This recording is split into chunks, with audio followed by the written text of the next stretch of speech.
بسم اللہ الرحمن الرحیم نحمده ونصلي ونسلم على رسوله الکریم اما بعد۔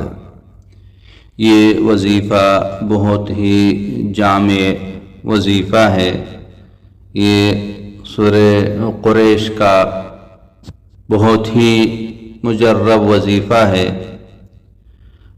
یہ ہر مسئلے کا حل ہے۔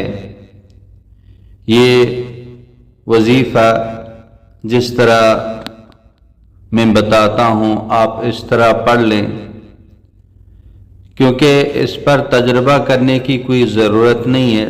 یہ قرآن پاک کی ایک سورت ہے جو وظائف قرآن پاک میں ہیں اور احادیث مبارکہ میں ہیں، اس پر تجربہ نہیں کیا جاتا ہے، اس پر عمل کیا جاتا ہے۔ ہاں، یہ جو عدد ہے، یہ جو وقت ہے، یہ قرآن پاک اور احادیث پاک میں نہیں ہے، اس کا تعلق تجربات سے ہے۔ یہ سورہ جو ہے نا رزق کے بارے میں یہ بہت ہی مجرب ہے۔ یہ بات یاد رکھیں کہ رزق صرف کھانے پینے کا نام نہیں ہے۔ انسان کے ہر وہ ضرورت جو روزمرہ انسان استعمال کر رہا ہے وہ انسان کے رزق میں داخل ہے۔ بیوی بھی رزق ہے، بچے بھی رزق ہیں، گھر بھی رزق ہے، کپڑے بھی رزق ہیں، سواری بھی رزق ہے، صحت بھی رزق ہے، علم بھی رزق ہے، اور کھانا پینا اور بھی بہت ساری چیزیں ہیں۔ تو یہ ساری چیزیں رزق کے اندر داخل ہیں۔ صحت ہے، چین ہے، سکون ہے۔ اصل تو چین سکون ہے۔ پوری دنیا ہے، چین سکون نہیں ہے تو انسان کے پاس کچھ بھی نہیں ہے، یعنی وہ تو فقیر ہے۔ بڑے بڑے مالدار کیوں خودکشیاں کر رہے ہیں؟ وہ یہی وجہ ہے کہ اس کے اندر چین سکون نہیں ہے۔ تو لہٰذا یہ جو وظیفہ ہے، یہ رزق کی ساری چیزیں اس کے اندر داخل ہیں۔ اللہ جل شانہ جو نا بے حساب اس کو رزق دیں گے، اس کی ہر ضرورت غیب سے پوری فرمائیں گے۔ وہ خاص کر جو کھانا پینا ہے، آج کل ہماری جو نا سب سے بڑی ضرورت یہی ہے۔ انشاءاللہ تعالی رزق کے بارے میں اب کبھی بھی پریشان نہیں ہوں گے۔ وہ اللہ پاک اتنا رزق دے گا، اتنا رزق دے گا، انسان سوچ بھی نہیں سکتا ہے۔ اور یاد رکھیں، جب انسان رزق دینا شروع کر دے گا تو انسان آگے دوسروں کو بھی دینا شروع کر دے۔ اللہ جل شانہ اس کو اتنا زیادہ رزق اس لیے دے رہا ہے کہ غریبوں کو، فقیروں کو دے دے۔ اب یہ انسان جو نا غریب فقیروں کو دینا شروع کر دے گا، یہاں اللہ پاک اس کو دیتا رہے گا، دیتا رہے گا۔ اس لیے دے رہا ہے کہ یہ غریبوں فقیروں کو بھی دے گا، خود بھی کھائے گا، ہاتھ اور روک کے نہیں رکھے گا۔ جب انسان دینا بند کر دے گا تو اللہ پاک بھی اسے دینا بند کر دے گا۔ میں نے دیا تھا یہ خود کھائے اوروں کو کھلائے، میں نے نہیں دیا تھا اس کو جمع کر دے، لہٰذا خوب کھلائے۔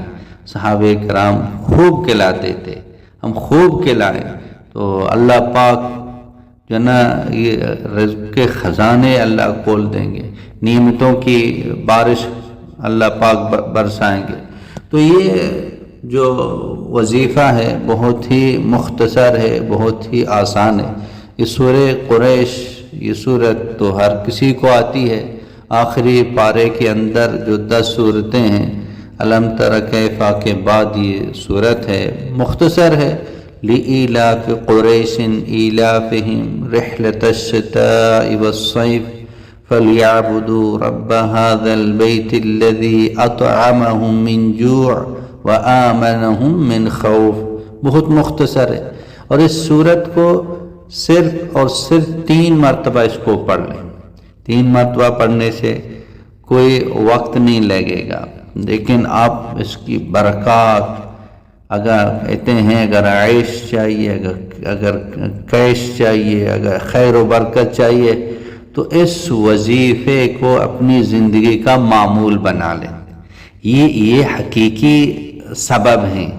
دیکھیں ہم باہر جا کے محنت کرتے ہیں، کوشش کرتے ہیں، وہ حقیقی سبب نہیں ہے، اللہ دے نہ دے اللہ پاک کی مرضی ہے، لیکن یہ جو اعمال ہیں، اعمال کے ذریعے سے اللہ پاک دیتا ہے، یہ یقینی سبب ہے، اور اس کو یقین کے ساتھ پڑھیں، انشاءاللہ آپ کو محنت کرنے کی بھی ضرورت نہیں ہوگی، اللہ پاک غیب سے انتظام فرمائیں گے۔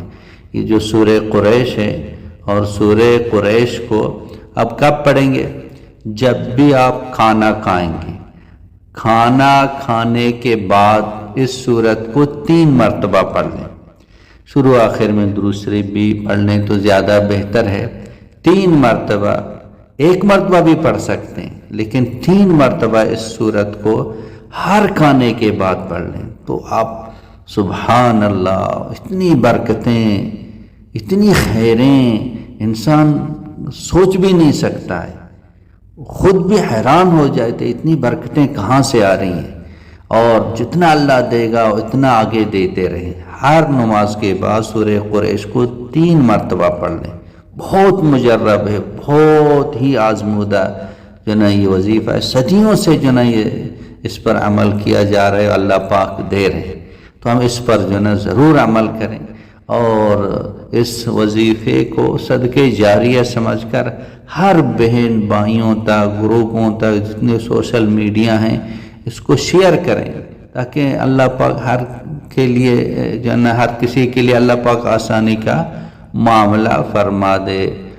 اللہ پاک اس پر عمل کرنے کی ہمیں توفیق عطا فرما دے۔ وآخر دعوانا ان الحمد للہ رب العالمین۔